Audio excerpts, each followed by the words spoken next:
Salut tout le monde, c'est Erwan Le Havre. On se retrouve pour l'après-match de la rencontre entre Brest et Le Havre. Encore une défaite pour nous, supporters havrais. Ça commence à faire beaucoup. Ça commence sérieusement à me taper sur le système.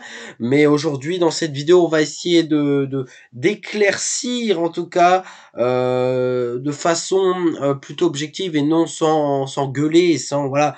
Il va falloir parler des choses telles qu'elles sont, la situation aussi où se situe le HAC et surtout revenir sur cette rencontre entre Brest et Le Havre. C'était la dernière rencontre avant une petite pause de trêve internationale, donc de quoi peut-être nous remettre, je l'espère, la tête à l'endroit.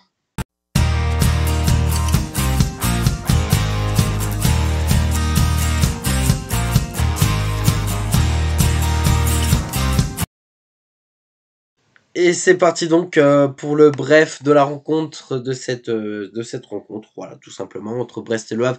Du côté du stade Francis Leblé, c'était dimanche à 17h et Le HAC est plutôt mal parti dans ce match, puisqu'à la 12e minute, c'est Ludovic Ayor qui ouvre le score pour le stade brestois 29, après une mauvaise relance d'Arthur Desma. Enfin, c'est pas forcément Arthur Desma qui en soi loupe sa relance, ça retombe sur un défenseur. Et derrière, on se fait presser par l'attaque brestoise. On se fait avoir bêtement à force de jouer arrêté et de ne pas mettre suffisamment d'agressivité. Ben on se le prend parce qu'on mérite de se le prendre tout simplement. Et je dis bravo à Brest en tout cas sur cette situation-là. Et voilà. Après, progressivement dans le match, je trouve que le hack s'est plutôt bien installé. On a vu un hack plutôt intéressant, mais pas suffisamment intéressant pour avoir de but. Voilà, on n'a pas réussi justement à conclure avec un but avant la première mi-temps, et ça nous aurait fait du bien en fait pour la deuxième, en tout cas pour repartir sur de bonnes bases. C'est un peu bête ce que je dis, mais en soi, ben c'est ça. On n'a pas su marquer dans nos temps forts que ce soit en première ou d'ailleurs en deuxième mi-temps. Mais ça, on va y revenir. Il y a une situation qui m'a assez agacé, et c'était en première mi-temps, si je me trompe pas. C'est Ousni qui se fait tacler. Alors je ne sais plus, je crois que c'est Indiaye, le nom du joueur brestois, qui tacle le Ousni. D'ailleurs, c'était sa première titularisation avec le HAC, ça m'a fait beaucoup plaisir de le voir titulaire. Il y a un tacle, les deux pieds en l'air, donc deux pieds en l'air, plus faute. Le joueur brestois joue absolument pas le ballon. Ou s'il veut, peut-être il veut jouer le ballon en soi, mais il est largement en retard. Donc dans tous les cas, ça fait faute. Non seulement ça fait faute, mais le règlement dit carton rouge. On est tous d'accord là-dessus. L'arbitre met jaune. Alors l'arbitre met jaune sur la situation. Il se dit bah vas-y, on va aller voir le VAR et potentiellement on peut changer la décision. L'arbitre ne change pas sa décision, il conserve le carton rouge. Je me dis mais non, c'est pas possible. Et ce qu'il faut savoir, c'est que le HAC, à chaque fois qu'il y a eu la VAR cette saison, concernant un match du HAC, ça n'a jamais été en la faveur du HAC. Jamais, jamais. Depuis le début de la saison, jamais. De quoi spéculer quelques petites choses. On sait que le HAC est en procès contre la Ligue et des fois, on sait que... Alors, je l'espère qu'il n'y a pas de magouille, mais voilà. En tout cas, l'arbitre a totalement raté son jugement là-dessus et j'ai trouvé ça scandaleux parce que ça peut te changer l'issue du match, bien évidemment. Donc le HAC s'est retrouvé à 10 contre 11, une grande majorité du match. Deuxième mi-temps, je trouve que le HAC fait pas un mauvais match quand on regarde sur la globalité de la rencontre. Il suffit juste d'analyser les statistiques. Le HAC c'est 14 tirs contre 8 pour Brest, mais la différence c'est que Brest sur ses 8 tirs c'est 3 cadrés dont 2 buts, parce que oui, Brest aura réussi à marquer un deuxième but, mais je vais y venir. Et le HAC c'est 14 tirs, un seul cadré quand même. Donc voilà, le HAC a manqué aussi de qualité, voilà, si tu cadres pas, tu ne marques pas, c'est aussi simple que ça. Et puis voilà, Brest d'ailleurs aura un exclu à un moment donné, on se retrouvera à 10 contre 10. Il s'agit de Massadio Eidera à la 73e minute de jeu sur un deuxième carton jaune. Donc à ce moment-là, on se retrouve à 10 contre 10 et le HAC est sur une bonne phase honnêtement. Je crois au HAC et pour moi là, et c'est là où Didier Digard en fait il a merdé, c'est que il s'est retrouvé à faire une composition d'équipe au départ qui je trouvais était plus cohérente que les fois précédentes. Alors de ce côté-là, je dis bravo Didier parce que je trouve que la compo était quand même un peu mieux. Je dis pas top parce que il y avait d'autres décisions certainement à prendre, mais c'était déjà mieux. Par contre, sa gestion de fin de match sur ses choix de joueurs remplacés ou soit choix tactiques, c'était dégueulasse, c'était pourri, c'était du Didier Digard, c'était dégueulasse. Et le problème, c'est que en fait, ça n'a pas payé, on n'a pas su égaliser, et encore pire, on s'est pris ce but dans les arrêts de jeu à la 2e minute du temps additionnel, un but de Ibrahim Salah qui permet à Brest de faire le break et de remporter tranquillement la victoire, 2-0. Et c'est parti donc pour notre 100% hack, encore une défaite, encore une énorme frustration. La frustration, elle est d'autant plus énorme quand tu te dis que tu domines le match. Parce que j'ai la sensation que le hack dominait le match, et en fait, si tu jugerais juste le match sur le papier, le Havre aurait gagné ce match. Brest, autant j'apprécie ce qu'ils font en Ligue des Champions, je dis bravo. En Ligue 1, on a vu que c'était un peu dans le dur depuis le début de la saison, puisqu'ils avaient exactement le même nombre de points que le Hack juste avant cette rencontre. Et il s'avère que sur le match en question, le Hack était au-dessus. Le Hack était au-dessus. Et voilà, c'est vrai que c'est frustrant, mais il y a des choses qui m'énervent. Alors, dans la vidéo avant-match que j'ai pu faire, j'ai effectivement dit que Didier Digard devait être viré tout simplement suite à ses mauvaises performances. Je tiens le même discours. Je dis pas que le hack va le faire. En tout cas, ils l'ont pas encore fait. Aujourd'hui, limoger un entraîneur, ça coûte des sous. Donc voilà. J'ose espérer en tout cas que les résultats vont s'améliorer, et j'espère que Didier Digard me donnera tort, et que derrière les résultats sont meilleurs, et en tout cas qu'il arrivera à faire des choix plus cohérents. En tout cas, je l'ai trouvé meilleur sur les choix de la compo de départ, ça s'est ressenti je trouve sur le match, mais il y a encore des choses évidentes sur la gestion de fin de match, où voilà, comment on peut te garder un Soumaré sur le terrain alors que le gars il a rien foutu. Soumaré, il était, je sais pas s'il était fatigué, mais il était en retard, enfin il apportait rien. Il te sort des joueurs qui apportaient beaucoup, et les mecs qui sont en dessous, il te les sort pas. Alors faut m'expliquer. Derrière, il rentre Emmanuel Sabi. Emmanuel Sabi, quand il rentre, on sait pas s'il y est lié droite, s'il y est lié gauche ou s'il est buteur. Le mec, il a joué partout, Sabi. Alors au bout d'un moment, faut structurer l'équipe. C'est pour ça que enfin, je sais pas si je vous apprends quelque chose, les gars, mais au foot et même dans d'autres sports, on a ce qu'on appelle des postes. Eh ben, les postes permettent d'avoir des joueurs dans certaines zones du terrain et de couvrir le terrain où chaque joueur va être dans son endroit par rapport à ses qualités, et voilà, d'avoir une structure, d'être bien positionné. Ah ben non, avec Digard, on ne sait pas où les joueurs sont, et je suis sûr que même eux-mêmes, même les joueurs savent pas où ils doivent aller. C'est quand même grave au bout d'un moment. Donc je dis oui, Didier Digard doit être viré du hack. Maintenant, on doit faire avec. La situation fait que, à mon avis, on n'a pas les moyens de le virer, et peut-être que l'administration lui fait encore confiance. Je ne sais pas.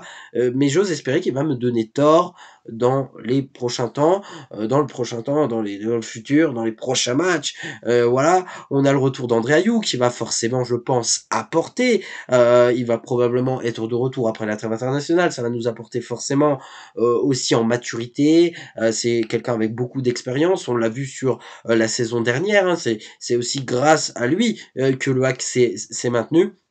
Donc j'espère qu'il arrivera à créer les mêmes exploits que l'année dernière.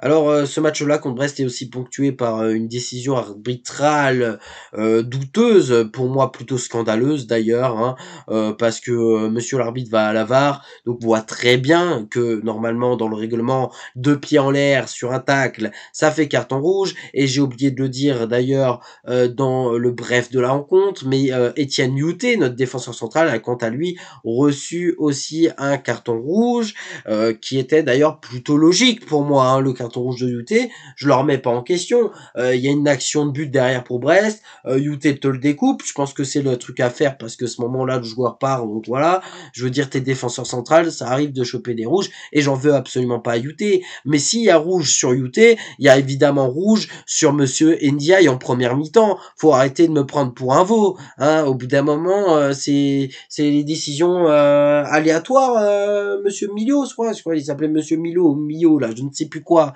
hein, au bout d'un moment, je sais pas, tu vois l'action, tu réfléchis quand même, tu réfléchis, je sais pas, ça te change le match. Après, il est clair que malgré la décision arbitrale, je ne remets pas en cause la performance du hack, qui pour moi, comme je l'ai dit, elle n'était pas mauvaise, notre performance. Mais quand tu es une équipe professionnelle, que tu fais 14 tirs pour un seul cadré, mais c'est grave. C'est grave. Ils font quoi à l'entraînement? Ils vont aller au stadium Bar Grill. Ils vont passer au centre d'entraînement. Ils vont de l'autre côté. Ils traversent le parking. Ils vont au stadium Bar Grill. Moi, je vous le dis. Ils vont aller se manger des burgers, des Cowboys burgers. Vous connaissez si vous avez déjà fréquenté le stadium Bar Grill, les gars. Non, mais au bout d'un moment, faut arrêter de nous prendre pour des cons. Et ce qui me frustre, c'est que je sais que le HAC, on a des qualités, que les joueurs ont des qualités, et que, en ce moment, ça se reflète pas. Alors, on n'est toujours pas dans cette zone rouge, hein, du classement. C'est plutôt surprenant, d'ailleurs. Hein. Il y a moins bon que nous, en ce moment. Mais on verra, en tout cas, ce qui va se passer, dans le futur, hein. Moi, je sais pas. Je ne sais pas. En fait, je ne sais pas dans quelle direction va le HAC en ce moment, mais en tout cas, on est sur une mauvaise pente et ça fait mal, hein, parce que voilà, on fait même pas de match nul. Cette année, d'ailleurs, on n'a toujours pas fait de match nul. On faisait beaucoup de matchs nuls l'année dernière, début de saison, c'était victoire, match nul, une défaite, machin, mais on mettait des points et les défaites n'étaient jamais régulières. Excusez-moi. Les défaites n'étaient jamais régulières.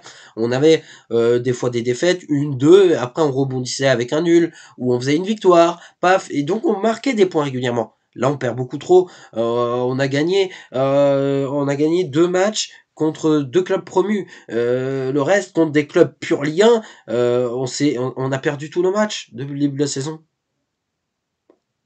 Au bout d'un moment, il y a un problème. Il y a un problème dans l'équipe.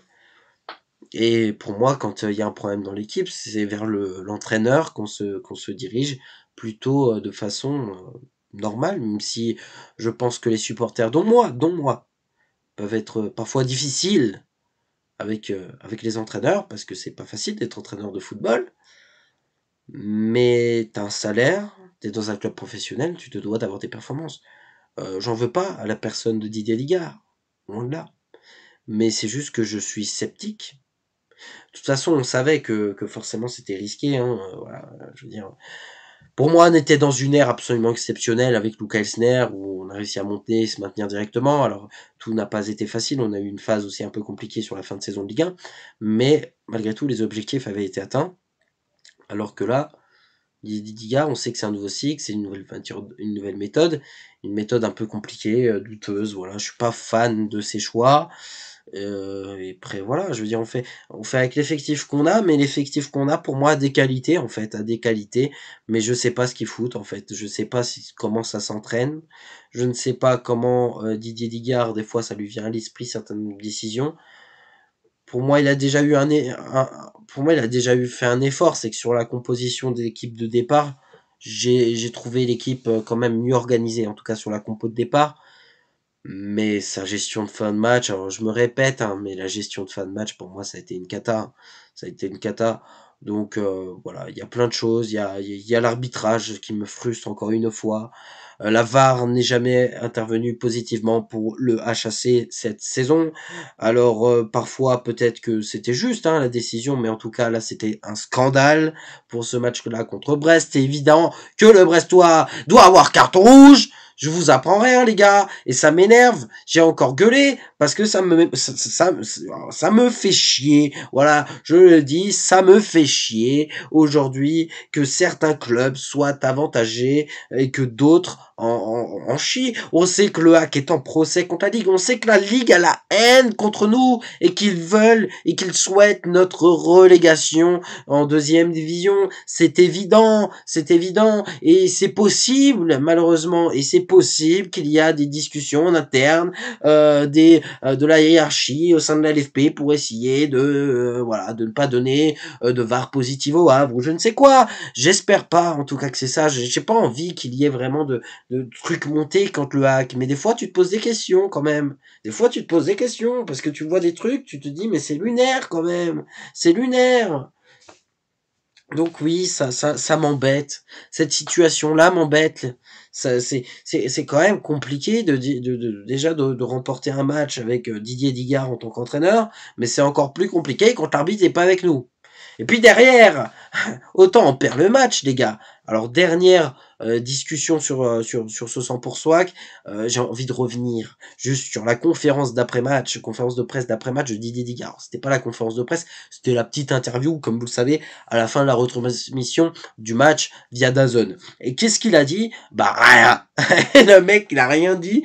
À un moment donné, t'as les commentateurs qui d'ailleurs étaient d'accord pour le carton rouge de Brest, ils étaient plutôt favorables. Ils posent légitimement la question et il dit Didier Digard, il dit comme ça. Pourquoi d'après vous le Havre n'a pas, enfin pourquoi Brest n'a pas eu carton rouge sur cette action?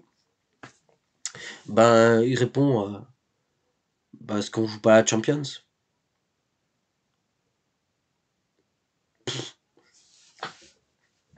Alors autant certaines équipes dans ce championnat de France peuvent être avantagées par l'arbitrage, l'Olympique de Marseille, l'Olympique de Lyon, le Paris Saint-Germain ou autres qui sont les grandes équipes de notre championnat, et parfois elles sont quand même avantagées par les arbitres, c'est important de le préciser, mais autant Brest, je ne pense pas que Brest soit tant bien avantagé par l'arbitre. Pour moi, l'arbitre voulait pas avantager Brest, je ne sais pas. Je ne sais pas en fait ce qui lui est venu à l'esprit, je ne sais pas ce qu'il a contre nous, ou je ne sais pas. Ou il a peut-être des problèmes de myopie, je ne sais pas, c'est sérieux. Peut-être que l'arbitre aurait besoin d'un rendez-vous médical. Ça peut arriver. Mais non, je pense pas que Brest soit avantagé. Je pense même que du côté de la LFP, voilà, c'est un peu l'équipe saoulante parce que ils ont pris une place européenne et ils ont pas tellement de chances de gagner la Ligue des Champions. Ils auraient peut-être préféré une autre équipe qui joue la Ligue des Champions que Brest, peut-être. Je ne sais pas. Mais en tout cas, Brest, comme le Havre, je pense que c'est pas des équipes et des clubs, en tout cas des clubs avantagés par la Ligue, je pense pas. Donc l'excuse de la Champions pour Brest, non. C'est surtout l'excuse de l'arbitre, c'est comme dirait Thierry Roland d'ailleurs, de façon respectueuse, bien sûr je le dis, de façon humoristique, comme dirait Monsieur Roland, Monsieur l'arbitre, vous êtes un salaud. Ça me fait penser à ça, voilà, ça me fait penser à ça. Après, c'est important de respecter les arbitres, mais bon, si les arbitres veulent se faire respecter, autant essayer autant, des fois, voilà, il y a des erreurs, c'est comme ça fait partie du jeu aussi, mais autant là, le gars, il va voir la VAR, avec la technologie qu'on a maintenant, mais punaise, excuse-moi, c'est les dieux pieds en l'air, mais il y a faute, les gars. Mais je remets pas la défaite que sur ça. Il est important aussi de dire que malgré ça, on a fait 14 tirs encadrés, donc peut-être que même avec le carton rouge de Brest au début du match, peut-être qu'on n'aurait quand même pas marqué. Avec des si, avec des discussions qu'on aurait sur un futur approximatif, on refait le monde, les gars. On ne sait, en fait, on ne saura jamais si on aurait gagné ou si on aurait quand même perdu, parce que ça reste un si. Alors le si, on l'enlève, on a perdu, point final, faut assumer. Et voilà, c'est tout pour cette vidéo. Merci à toutes et à tous de l'avoir suivi. Je fais une petite pause, c'est la trêve internationale. Mais je vous retrouve bien évidemment juste après pour la suite de ce championnat de France de Ligue 1 McDonald's. J'espère que le hack va remonter la pente parce que ça commence un peu à me gonfler de voir mon club de cœur en difficulté.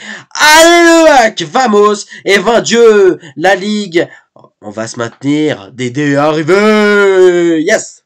Allez, ciao.